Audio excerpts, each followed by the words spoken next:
आज मैं आपको श्री छो बावड़ी सगेती रत्नेश्वर महादेव धाम के मठ के बहुत ही अद्भुत दर्शन करवाती हूँ।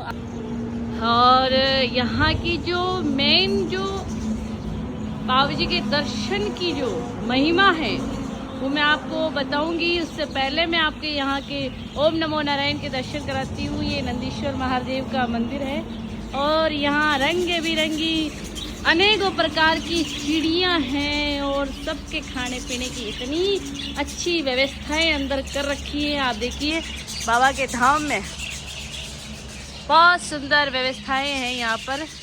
और ये यहाँ पर है बालाजी का एक छोटा सा मंदिर जहाँ द्वार पर हनुमान जी विराजमान हैं। कहते हैं जहाँ पर हनुमान जी विराजमान होते हैं वहाँ संकट की घड़ी कभी नहीं आती है। और इन्हीं के पास में ये रंग बिरंगी चिड़ियाँ पूरे ये है तोते पैरोट। और बताती हूँ मैं आपको आगे अभी यहाँ पर कुछ निर्माण कार्य चल रहा है जिस वजह से यहाँ पर व्यवस्थाएं बिगड़ी हुई थोड़ी सी। ये देखिए निर्माण कार्य चल रहा है। और ये है महादेव का भव्य मंदिर रत्नेश्वर महादेव मठ श्री छो बावड़ी सगत जी रत्नेश्वर महादेव मठ के नाम से जिसको जाना जाता है वो यही मंदिर है। और आगे जब चलेंगे तो आप देखिए ये बाबा का खूबसूरत मंदिर आगे आने वाला है। इससे पहले और मैं आपको ये धर्मशाला ये पूरी सराय में आपको बता देती हूँ। यहाँ पर रोड पर अनेकों प्रकार के लोग यात्री आते जाते रहते हैं, अनेकों प्रकार के भक्त आते जाते रहते हैं। उनके बैठने सोने पीने की खाने पीने की सारी व्यवस्था यहाँ होती है। आए दिन भंडारा चलता रहता है, साधु संतों का आवागमन रहता है। और ये जो आप देख रहे हैं इसके नज़दीक ये है बावड़ी छो बावड़ी। छो बावड़ी का मतलब है कि किसी जमाने में किसी समय में पुराने समय में 6 छड़ एक साथ चलते थे पानी के लिए और इसी वजह से इसका नाम पड़ा छो बावड़ी। छो बावड़ी सगस जी बाबा जी का स्थान तो अभी अंदर था पहले पुराने समय में, पर समय जब अंग्रेज आए थे उस वक्त वो स्टोरी मैं आपको बात बताऊंगी। इससे पहले मैं आपको धुना के दर्शन करा देती हूँ। ये धुना है अखंड चल रहा है। इस धुने को हो गए 50 साल। और हमारे जो बाल बापू नागा जी हैं अभी गत 3.5 साल पहले उन्होंने जो समाधि ली वो समाधि लेने से पहले उन्होंने यहाँ पर 50 साल तक अखंड तपस्या करी है इस धुने के अंदर। ये धुना 24 घंटा यहाँ चलता रहता है, इसमें आग प्रज्वलित रहती है। और अब ये जो नारियल आप देख रहे हैं काफ़ी लोगों के मन में एक सवाल होता है कि ये नारियल किस लिए बांधे जाते हैं, किस चीज़ के लिए बांध रखे हैं। तो मैं आप सभी को मेरे जितने भी सोशल मीडिया पे जितने भी भक्त भाई बहन सब जुड़े हुए हैं उन सबको बताती हूँ कि ये नारियल की क्या खासियत है यहाँ पर बांधने की। ये लाल नारियल लाल कपड़े में हर संडे को यहाँ बनते हैं और हर संडे को यहाँ यात्री लोग आते हैं। संडे को बाबा का दरबार सजता है, बाबा का दरबार भी लगता है। पर जो नारियल की जो खासियत है वो ये है कि जिनके बाल बच्चे नहीं हो रहे हों, जिनकी शादी विवाह नहीं हो रही हो और जिनके कोई धंधे पानी में रुकावट आ रही हो या किसी प्रकार की कोई अड़चन हो या किसी भी प्रकार की कोई बीमारी हो, उनके लिए ये नारियलियाँ हर संडे को बांधे जाते हैं। और वो संडे को बांधने के बाद कुछ 3 चौकियाँ हर रविवार को या फिर 5 चौकियाँ या फिर 7 चौकियाँ बाबा जी के नाम से यहाँ पर भरनी पड़ती है। और वो भरने के बाद उसकी समस्या का समाधान यहाँ से हो जाता है। ये जो परंपरा है नारियल की आज से नहीं है, करीबन जब से मेरे गुरुदेव यहाँ आए हैं तब से ये परंपरा चल रही है।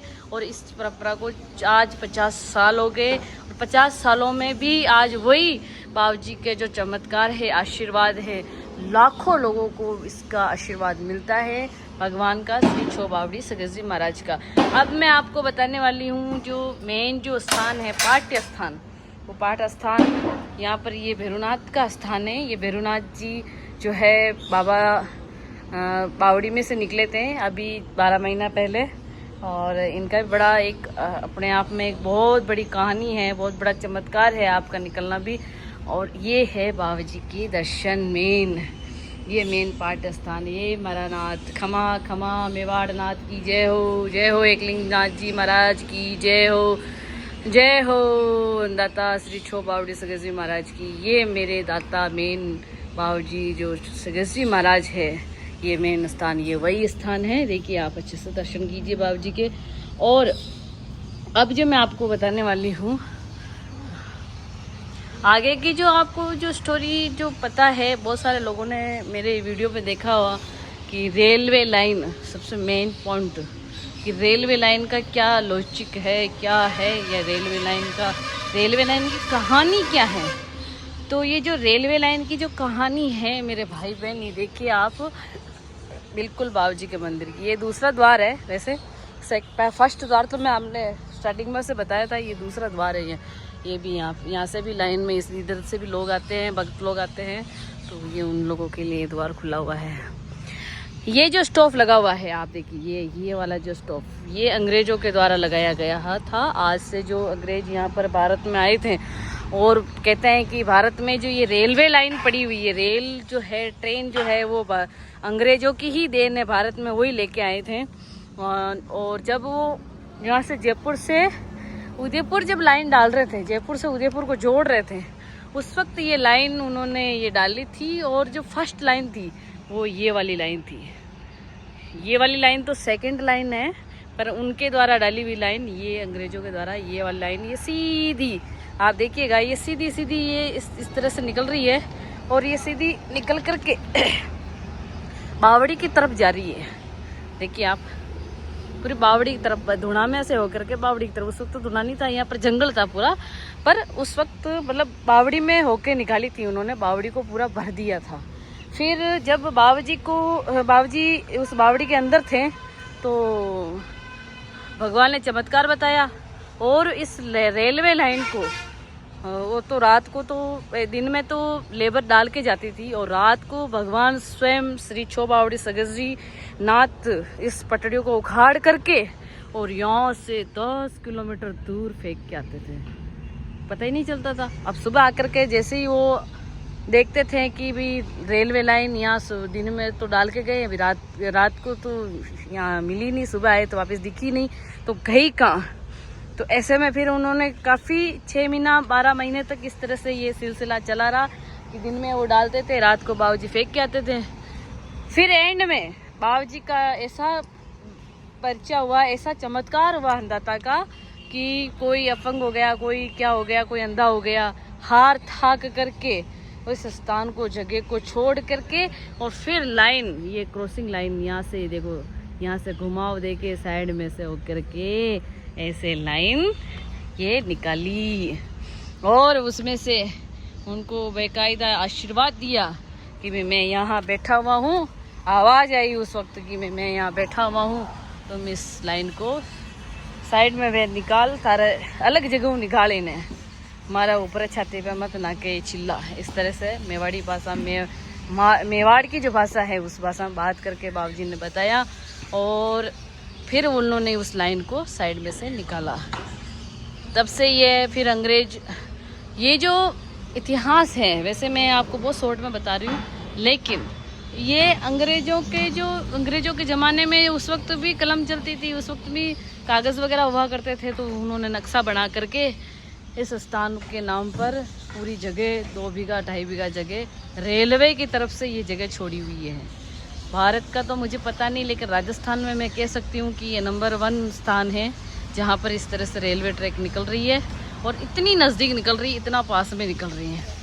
यहाँ पर हर रविवार को ये दरबार सजता है, इतना भव्य श्रृंगार होता है बाबूजी का, लेकिन भगवान के यहाँ दरबार में एक भी फूल, एक भी पत्ती हिलती नहीं है, इतना कंपन होता है, लेकिन अंदर की साइड में बिल्कुल भी कंपन नहीं होता है।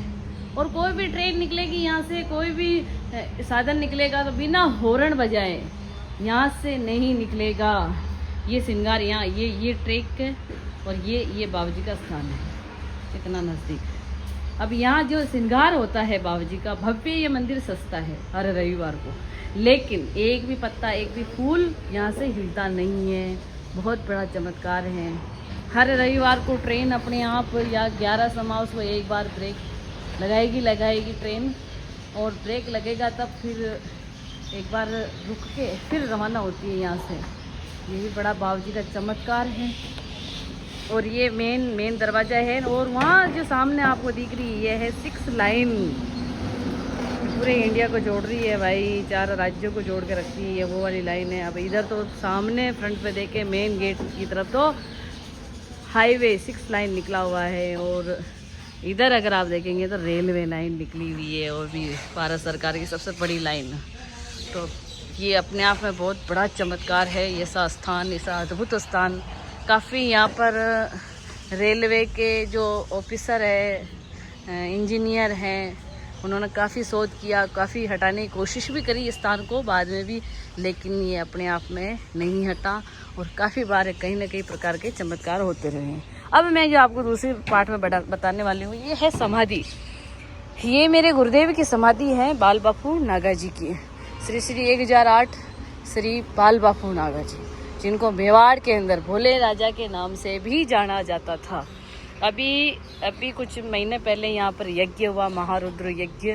उस महारुद्र यज्ञ में ये हमारे गुरुदेव के समाधि के ऊपर शिवलिंग की स्थापना हुई। हमारे संन्यास धर्म में जहाँ पर भी समाधि, हमारे वैसे 5 तत्वों में लीन होते हैं तो उनको आग नहीं लगा देते हैं, उनको अग्नि में प्रज्वलित नहीं करते हैं, उनको समाधि देते हैं।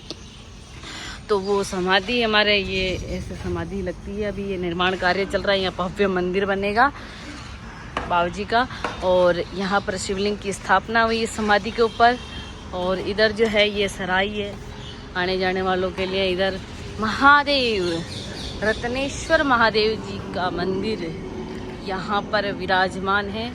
तो आज के जो मिनी ब्लॉग में, छोटे से ब्लॉग, मैंने आपको ये सब बताया।